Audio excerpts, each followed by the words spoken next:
یا کوشش کرے کہ وہ نمک ملا گرم گرم پانی پلا کے الٹی کرا دے اور بعد میں تھپکیاں دے کر سلا دے۔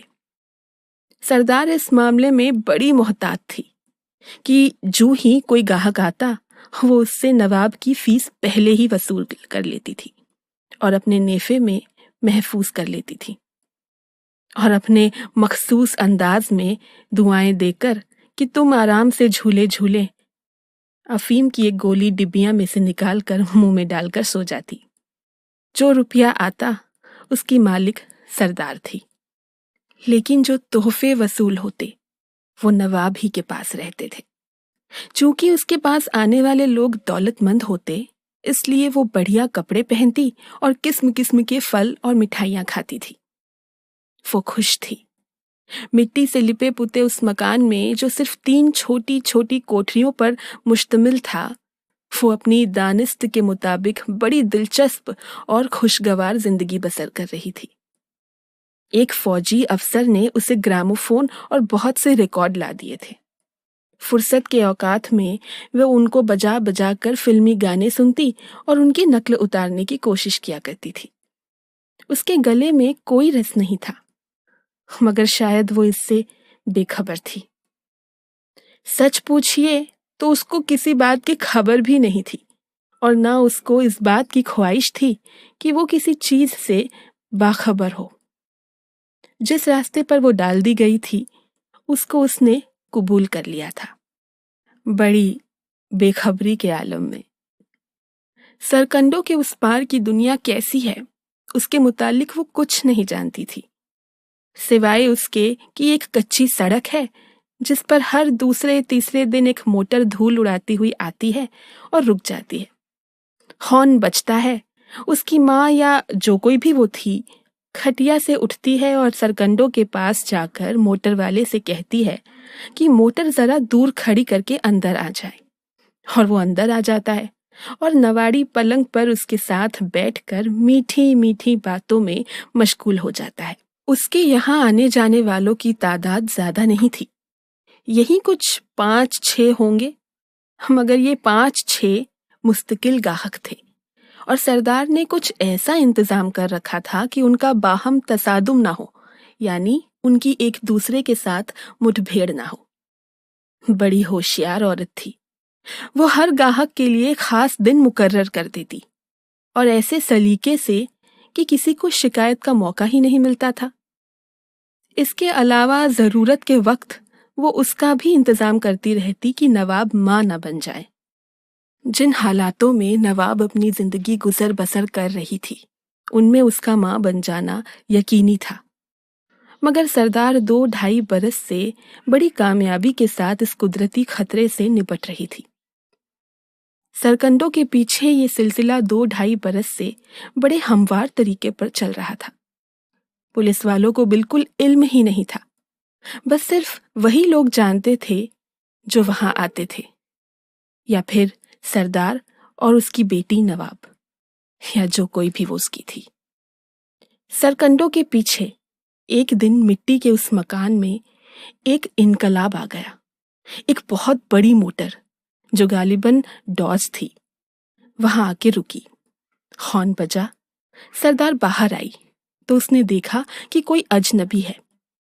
اس نے اس سے کوئی بات نہ کی، اجنبی نے بھی اس سے کچھ نہ کہا۔ موٹر دور کھڑی کر کے وہ اترا اور سیدھا ان کے گھر میں گھس گیا، جیسے برسوں کا آنے جانے والا ہو۔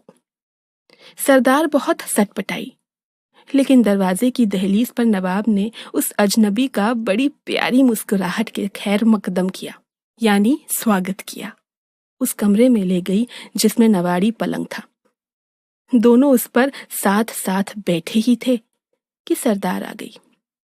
ہوشیار عورت تو تھی ہی، اس نے دیکھا کہ اجنبی کسی دولت مند گھرانے کا آدمی ہے، خوش شکل ہے، صحت مند ہے۔ اس نے اندر کوٹری میں داخل ہو کر سلام کیا اور پوچھا، آپ کو ادھر کا راستہ کس نے بتایا؟ اجنبی مسکرایا اور بڑے پیار سے نواب کے گوشت بھرے گالوں میں اپنی انگلی چبھو کر کہا، اس نے۔ نواب تڑپ کر ایک طرف ہٹ گئی، ایک ادا کے ساتھ کہا، ہائے اب میں تو کبھی تم سے ملی ہی نہیں۔ اجنبی کی مسکراہٹ اس کے ہونٹوں پر اور زیادہ پھیل گئی۔ ہم تو کئی بار تم سے مل چکے ہیں۔ نواب نے پوچھا۔ کہاں؟ کب؟ حیرت کے عالم میں اس کا چھوٹا سا منہ کچھ اس طور پر واہ ہوا کہ اس کے چہرے کی دلکشی میں اضافے کا معجب ہو گیا۔ اجنبی نے اس کا گدگدہ ہاتھ پکڑ لیا اور سردار کی طرف دیکھتے ہوئے کہا، تم یہ باتیں ابھی نہیں سمجھ سکتی، اپنی ماں سے ہی پوچھو۔ نواب نے بڑے بھولے پن کے ساتھ اپنی ماں سے پوچھا کہ یہ شخص اس سے کب اور کہاں ملا تھا۔ سردار سارا معاملہ سمجھ گئی کہ وہ لوگ جو اس کے یہاں آتے ہیں ان میں سے کسی نے اس کے ساتھ نواب کا ذکر کیا ہوگا اور سارا اتا پتا بتا دیا ہوگا۔ چنانچہ اس نے نواب سے کہا، میں بتا دوں گی تجھے، اور یہ کہہ کر وہ باہر چلی گئی۔ کھٹیا پر بیٹھ کر اس نے ڈبیا میں سے افیم کی گولی نکالی اور لیٹ گئی۔ وہ مطمئن تھی کہ آدمی اچھا ہے اور گڑبڑ نہیں کرے گا۔ وثوق سے اس بارے میں کچھ نہیں کہا جا سکتا، لیکن اغلب یہی ہے کہ اجنبی، جس کا نام ہیبت خان تھا اور ضلع ہزارہ کا بہت بڑا رئیس تھا، نواب کے الہڑ پن میں اس قدر متاثر ہوا کہ اس نے رخصت ہوتے وقت سردار سے کہا کہ آئندہ نواب کے پاس اور کوئی نہ آیا کرے۔ سردار ہوشیار عورت تو تھی، اس نے ہیبت خان سے کہا، خان صاحب یہ کیسے ہو سکتا ہے؟ کیا آپ اتنا روپیہ دے سکیں گے کہ… ہیبت خان نے سردار کی بات کاٹ کر جیب میں ہاتھ ڈالا اور 100 کے نوٹوں کی ایک موٹی گڈی نکالی اور نواب کے قدموں میں پھینک دی۔ پھر اس نے اپنی ہیرے کی انگوٹھی انگلی سے نکالی اور نواب کو پہنا کر تیزی سے سرکنڈوں کے اس پار چلا گیا۔ نواب نے نوٹوں کی طرف آنکھ اٹھا کر بھی نہ دیکھا، بس دیر تک اپنی سجی ہوئی انگلی کو دیکھتی رہی، جس پر کافی بڑے ہیرے سے رنگ رنگ کی شعاعیں پھوٹ رہی تھی۔ موٹر سٹارٹ ہوئی اور دھول اڑاتی چلی گئی۔ اس کے بعد وہ چوکی اور سرکنڈوں کے پاس آئی، مگر اب گرد و غبار کے سوا سڑک پر کچھ بھی نہ تھا۔ سردار نوٹوں کی گڈی اٹھا کر انہیں گن چکی تھی۔ ایک نوٹ اور ہوتا تو پورے 2000 تھے، مگر اس کو اس کا افسوس نہیں تھا۔ سارے نوٹ اس نے اپنی گھیردار شلوار کے نیفے میں بڑی صفائی سے اڑسے اور نواب کو چھوڑ کر اپنی کھٹیا کی طرف بڑھی، اور ڈبیا میں سے افیم کی ایک بڑی گولی نکال کر اس نے منہ میں ڈالی اور بڑے اطمینان سے لیٹ گئی اور دیر تک سوتی رہی۔ نواب بہت خوش تھی، بار بار اپنی اس انگلی کو دیکھتی تھی جس پر ہیرے کی انگوٹھی تھی۔ 3-4 روز گزر گئے۔ اس دوران میں اس کا ایک پرانا گاہک آیا، جس سے سردار نے کہہ دیا کہ پولیس کا خطرہ ہے، اس لیے اس نے یہ دھندا بند کر دیا ہے۔ یہ گاہک، جو خاصا دولت مند تھا، بڑے رواں ہو کر واپس چلا گیا۔ سردار کو ہیبت خان نے بہت متاثر کیا تھا۔ اس نے افیم کھا کر پیک کے عالم میں سوچا تھا کہ اگر آمدن اتنی ہی رہے جتنی کی ہے اور آدمی صرف ایک ہو تو بہت اچھا ہے۔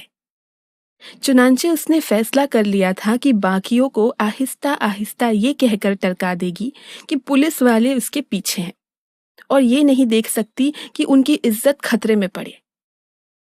ہیبت خان 1 ہفتے کے بعد نمودار ہوا۔ اس دوران میں سردار 2 گاہکوں کو منع کر چکی تھی کہ وہ اب ادھر کا رخ نہ کرے۔ وہ اسی شان سے آیا جس شان سے پہلے روز آیا تھا۔ آتے ہی اس نے نواب کو اپنی چھاتی کے ساتھ کھینچ لیا۔ سردار نے اس سے کوئی بات نہ کی۔ نواب اسے، بلکہ یوں کہیے کہ ہیبت خان اسے اس کوٹری میں لے گیا جہاں نواڑی پلنگ تھا۔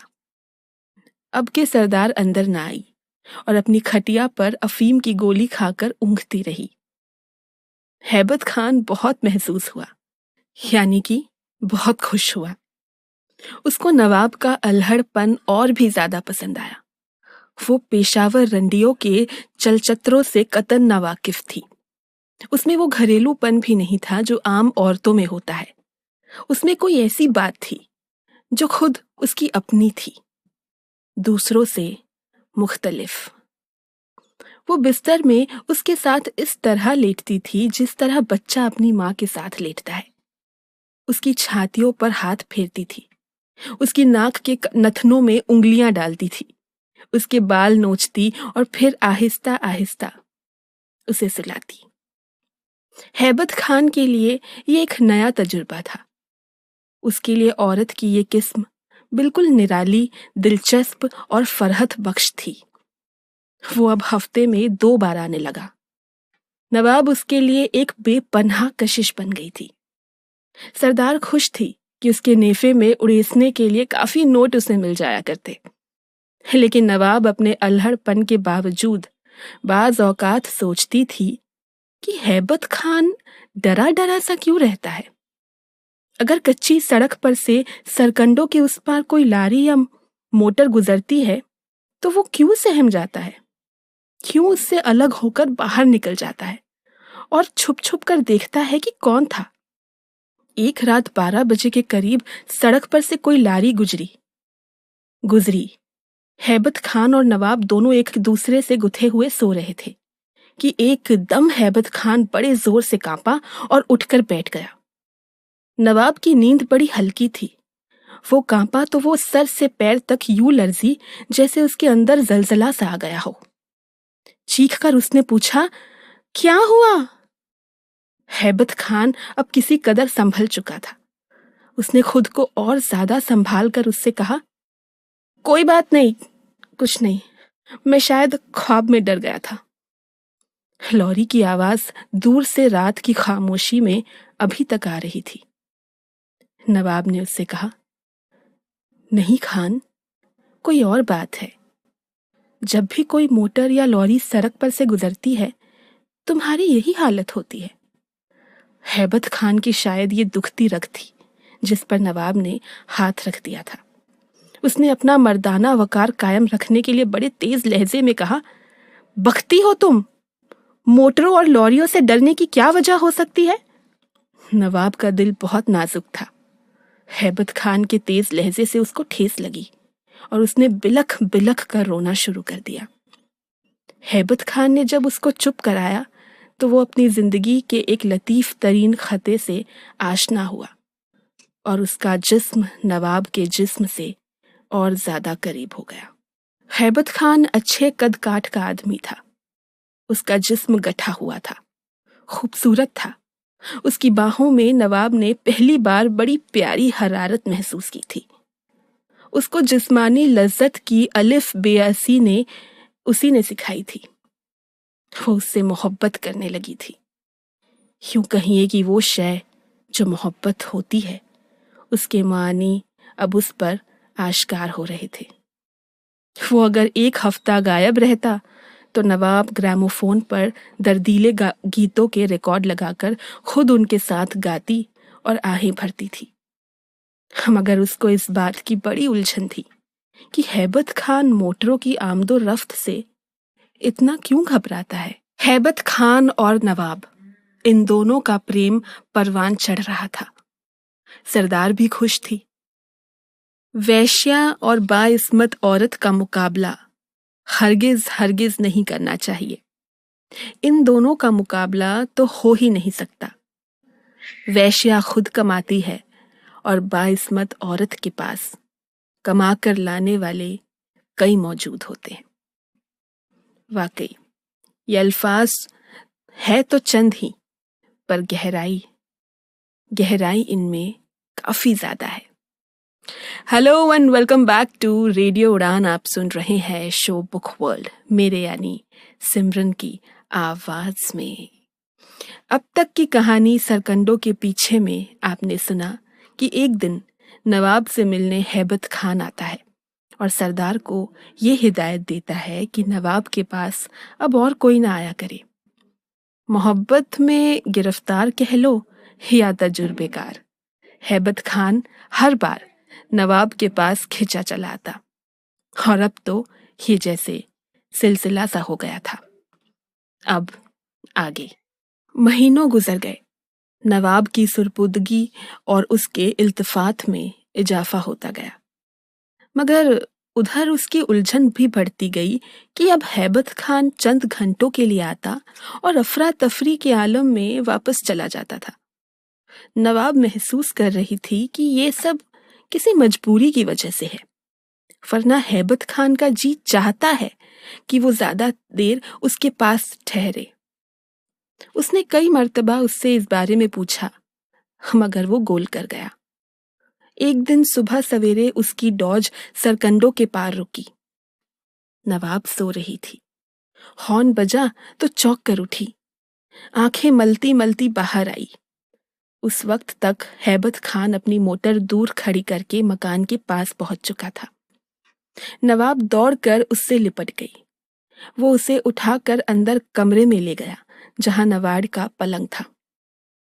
دیر تک دونوں باتیں کرتے رہے، پیار محبت کی باتیں۔ معلوم نہیں نواب کے دل میں کیا آئی کہ اس نے اپنی زندگی کی پہلی فرمائش کی، خان مجھے سونے کے کڑے لا دو۔ ہیبت خان نے اس کی موٹی موٹی گوشت بھری سرخ و سفید کلائیوں کو کئی مرتبہ چوما اور کہا، کل ہی آ جائیں گے، تمہارے لیے تو میری جان بھی حاضر ہے۔ نواب نے ایک ادا کے ساتھ مگر اپنے مخصوص الہڑ انداز میں کہا، خان صاحب جانے دیجیے، جان تو مجھے ہی دینی پڑے گی۔ ہیبت خان یہ سن کر کئی بار اس کے صدقے ہوا اور بڑا پر لطف وقت گزار کر چلا گیا، اور وعدہ کر گیا کہ وہ دوسرے دن آئے گا اور سونے کے کڑے اس کے نرم نرم ہاتھوں میں خود پہنائے گا۔ نواب خوش تھی۔ اس رات وہ دیر تک مسرت بھرے ریکارڈ بجا بجا کر اس چھوٹی سی کوٹری میں ناچتی رہی جس پر نواڑی پلنگ تھا۔ سردار بھی خوش تھی۔ اس رات اس نے پھر اپنی ڈبیا سے افیم کی ایک بڑی گولی نکالی اور اسے نگل کر سو گئی۔ دوسرے دن نواب اور زیادہ خوش تھی کہ سونے کے کڑے آنے والے ہیں اور ہیبت خان خود اس کو پہنانے والا ہے۔ وہ سارا دن منتظر رہی پر وہ نہ آیا۔ اس نے سوچا شاید موٹر خراب ہو گئی ہو، شاید رات ہی کو آئے، مگر وہ ساری رات جاگتی رہی اور ہیبت خان نہ آیا۔ اس کے دل کو جو بہت نازک تھا بڑی ٹھیس پہنچی۔ اس نے اپنی ماں کو یا جو کچھ بھی وہ تھی بار بار کہا، دیکھو خان نہیں آیا، وعدہ کر کے پھر گیا ہے۔ لیکن پھر وہ سوچتی اور کہتی کہ ایسا نہ ہو کہ کچھ ہو گیا ہو، اور وہ سہم جاتی۔ کئی باتیں اس کے دماغ میں آتی تھی، موٹر کا حادثہ، اچانک بیماری، کسی ڈاکو کا حملہ، لیکن بار بار اس کو لوریوں اور موٹروں کی آوازوں کا خیال آتا تھا جن کو سن کر ہیبت خان ہمیشہ بوکھلا جاتا تھا۔ وہ اس کے متعلق پہرو سوچتی تھی مگر اس کی سمجھ میں کچھ نہیں آتا تھا۔ ایک ہفتہ گزر گیا۔ اس دوران میں اس کا کوئی پرانا گاہک بھی نہ آیا، اس لیے کہ سردار ان سب کو منع کر چکی تھی۔ 3-4 لوریاں اور 2 موٹریں البتہ اس کچی سڑک پر سے دھول اڑاتی گزری۔ نواب کا ہر بار یہی جی چاہا کہ دوڑتی ہوئی ان کے پیچھے جائے اور ان کو آگ لگا دے۔ اس کو یوں محسوس ہوتا تھا کہ یہی وہ چیزیں ہیں جو ہیبت خان کے یہاں آنے میں رکاوٹ کا باعث ہے۔ مگر پھر سوچتی کہ موٹریں اور لوریاں رکاوٹ کا کیا باعث ہو سکتی ہیں، یعنی کیا وجہ ہو سکتی ہے۔ وہ اپنی کم عقلی پر پھر ہنسا کرتی، لیکن یہ بات اس کے فہم سے بالاتر تھی کہ ہیبت خان جیسا تنو مند مرد ان کی آواز سن کر سہم کیوں جاتا ہے۔ اس حقیقت کو اس کے دماغ کی پیدا کی ہوئی دلیل چھٹلا نہیں سکتی تھی، اور جب ایسا ہوتا تو بے حد سنجیدہ اور مغموم ہو جاتی وہ، اور گراموفون پر دردیلے ریکارڈ لگا کر سننا شروع کر دیتی اور اس کی آنکھیں نمناک ہو جاتی۔ ایک ہفتے کے بعد دوپہر کو جب نواب اور سردار کھانا کھا کر فارغ ہو چکی تھی اور کچھ دیر آرام کرنے کی سوچ رہی تھی کہ اچانک باہر سڑک پر سے موٹر کے ہارن کی آواز سنائی دی۔ دونوں یہ آواز سن کر چونکے، کیونکہ ہیبت خان کی ڈوز کے ہارن کی آواز نہیں تھی۔ سردار باہر لپکی کہ دیکھیں کون ہے، مگر جب وہ سرکنڈوں کے پاس پہنچی تو اس نے دیکھا کہ ایک نئی موٹر میں ہیبت خان بیٹھا ہے۔ پچھلی نشست پر ایک خوش پوش اور خوبصورت عورت ہے۔ ہیبت خان نے موٹر کچھ دور کھڑی کی اور باہر نکلا، اس کے ساتھ ہی پچھلی نشست سے وہ عورت۔ دونوں ان کے مکان کی طرف بڑھے۔ سردار نے سوچا کہ یہ کیا سلسلہ ہے؟ عورت کے لیے تو ہیبت اتنی دور سے چل کر یہاں آتا ہے، پھر یہ عورت جو کہ اتنی خوبصورت ہے، جوان ہے، قیمتی کپڑوں میں ملبوس ہے، اس کے ساتھ یہاں کیا کرنے آئی ہے؟ وہ ابھی یہ سوچ ہی رہی تھی کہ ہیبت خان اس خوبصورت کے ساتھ، جس نے بیش قیمت زیور پہنے ہوئے تھے، مکان میں داخل ہو گیا۔ فون کے پیچھے پیچھے چلی، اس کی طرف ان دونوں میں سے کسی نے دھیان ہی نہیں دیا تھا۔ جب وہ اندر گئی تو ہیبت خان، نواب اور وہ عورت تینوں نواڑی پلنگ پر بیٹھے تھے اور خاموشی طاری تھی، عجیب قسم کی خاموشی۔ زیوروں سے لدی پھدی عورت البتہ کسی قدر مضطرب نظر آتی تھی کہ اس کی ایک ٹانگ بڑے زور سے ہل رہی تھی۔ سردار دہلیز کے پاس ہی کھڑی ہو گئی۔ اس کے قدموں کی آہٹ سن کر جب ہیبت خان نے اس کی طرف دیکھا تو اس نے سلام کیا۔ ہیبت خان نے کوئی جواب نہ دیا، وہ سخت بوکھلایا ہوا تھا۔ اس عورت کی ٹانگ ہلنا بند ہوئی اور وہ سردار سے مخاطب ہوئی۔ ہم آئے ہیں، کھانے پینے کا تو کچھ بندوبست کرو۔ سردار نے سرتاپا مہمان نواز بن کر کہا، جو تم کہو، ابھی تیار ہو جاتا ہے۔ اس عورت نے، جس کے خد و خال سے صاف یہ ظاہر تھا کہ بڑی دھڑلے کی عورت ہے، سردار سے کہا، تو چلو باورچی خانے میں، چولہا سلگاؤ۔ بڑی دیگچی ہے گھر میں؟ ہے۔ سردار نے اپنا وزنی سر ہلایا۔ تو جاؤ، اس کو دھو کر صاف کرو، میں ابھی آئی۔ وہ عورت پلنگ پر سے اٹھی اور گراموفون کو دیکھنے لگی۔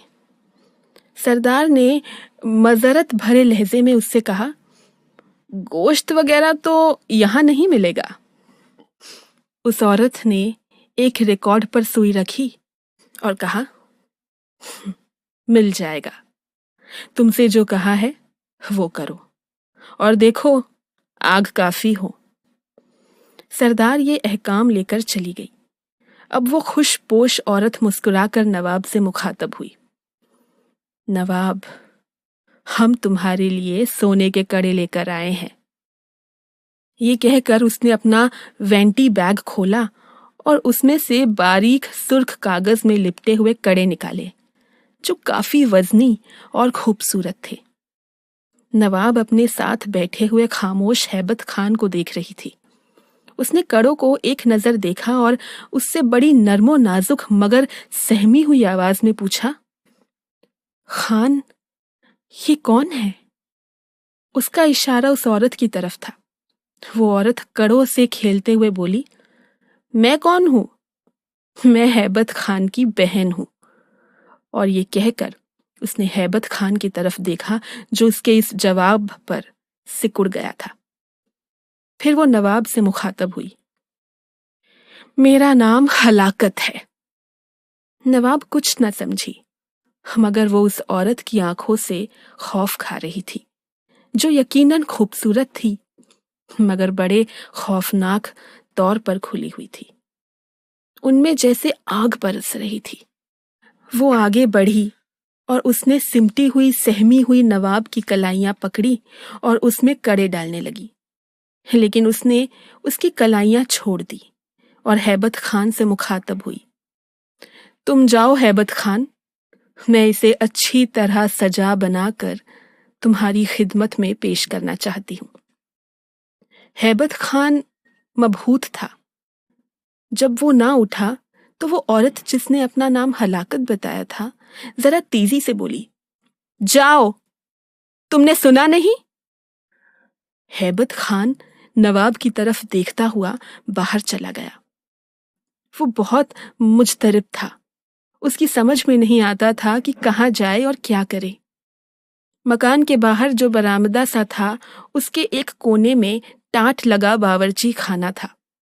جب وہ اس کے پاس پہنچا تو اس نے دیکھا کہ سردار آگ سلگا چکی ہے۔ اس نے اس سے کوئی بات نہ کی اور سرکنڈوں کے پاس سڑک پر اس اور چل پڑا۔ سردار، نواب، ہیبت خان اور پھر ہلاکت۔ اس سرکنڈوں کے پیچھے چلتی ہوا میں آج کچھ تو ایسی فضا تھی جہاں اب ہیبت خان اور نواب ایک ساتھ تو تھے، تب بھی ساتھ نہیں تھے۔ ہاں جی، نمسکار، welcome back to radio Udaan. آپ سن رہے ہیں مجھے یعنی آر جے سمرن کو آن دی شو بک ورلڈ۔ آج کی ہماری کہانی سعادت حسن منٹو کی لکھی سرکنڈوں کے پیچھے، جہاں اب تک آپ نے سنا کہ ہیبت خان کئی دنوں تک غائب رہنے کے باوجود ایک دن اچانک ایک خوبصورت عورت کے ساتھ نواب سے ملنے پہنچا۔ اب آگے۔ ہیبت خان کی حالت نیم دیوانوں کی سی تھی، ذرا سی آہٹ پر بھی وہ چونک اٹھتا تھا۔ جب اس کو دور سے ایک لوری آتی ہوئی دکھائی دی تو اس نے سوچا کہ وہ اسے روک لے اور اس میں بیٹھ کر وہاں سے غائب ہو جائے، مگر جب وہ پاس آئی تو ایسی دھول اڑی کہ وہ اس سے غائب ہو گیا۔ اس نے آوازیں دی مگر گرد کے باعث اس کا حلق اس قابل ہی نہیں تھا کہ بلند آواز نکال سکے۔ گرد و غبار کم ہوا تو ہیبت خان نیم مردہ تھا۔ اس نے چاہا کہ سرکنڈوں کے پیچھے اس مکان میں جائے جہاں اس نے کئی دن اور کئی راتیں نواب کے الہڑ پہلو میں گزاری تھی، مگر وہ نہ جا سکا، اس کے قدم ہی نہیں اٹھتے تھے۔ وہ بہت دیر تک کچی سڑک پر کھڑا سوچتا رہا کہ اب معاملہ کیا ہے۔ وہ عورت جو اس کے ساتھ آئی تھی، اس کے ساتھ اس کے کافی پرانے تعلقات تھے، صرف اس بنا پر کہ بہت دیر ہوئی وہ اس کے خاوند کی موت کا افسوس کرنے گیا تھا جو اس کا لنگوٹیا تھا، مگر اتفاق سے یہ ماتم پرسی ان دنوں کے باہمی تعلق میں تبدیل ہو گئی۔ خاوند کی موت کے دوسرے ہی دن وہ اس کے گھر میں تھا اور اس عورت نے اس کو ایسے تحکم سے اندر بلا کر اپنا آپ اس کے سپرد کیا تھا جیسے وہ اس کا نوکر ہے۔ ہیبت خان عورت کے معاملے میں بالکل کورا تھا۔ جب شاہینہ نے اسے اپنے عجیب و غریب تحکم بھرے التفات کا اظہار کیا تو اس کے لیے یہ بڑی بات تھی۔ اس میں کوئی شک نہیں کہ شاہینہ کے پاس بے اندازہ دولت تھی، کچھ اپنی اور کچھ اپنے مرحوم خاوند کی، مگر اسے اس دولت سے کوئی سروکار نہیں تھا۔ اس کو شاہینہ سے صرف یہی دلچسپی تھی کہ وہ اس کی زندگی کی سب سے پہلی عورت تھی۔ وہ اس کے تحکم کے نیچے شاید اس لیے دب کے رہ گیا کہ وہ بالکل اناڑی تھا۔ بہت دیر تک وہ کچی سڑک پر کھڑا سوچتا رہا، آخر اس سے نہ رہا گیا۔ سرکنڈوں کے پیچھے مکان کی طرف بڑھا تو اس نے برآمدے میں ٹاٹ لگے باورچی خانے میں سردار کو کچھ بھونتے ہوئے دیکھا۔ اندر اس کمرے کی طرف گیا جہاں نواڑ کا پلنگ تھا تو دروازہ بند پایا۔ اس نے ہولے سے دستک دی، چند لمحات کے بعد دروازہ کھلا۔ کچے فرش پر اس کو سب سے پہلے خون ہی خون نظر آیا۔ وہ کانپ اٹھا، پھر اس نے شاہینہ کو دیکھا جو دروازہ کے پٹ کے ساتھ کھڑی تھی۔ اس نے ہیبت خان سے کہا، میں نے تمہاری نواب کو سجا بنا دیا ہے۔ ہیبت خان نے اپنے خشک گلے کو تھوک سے کسی قدر تر کر کے اس سے پوچھا، نواب کہاں ہے؟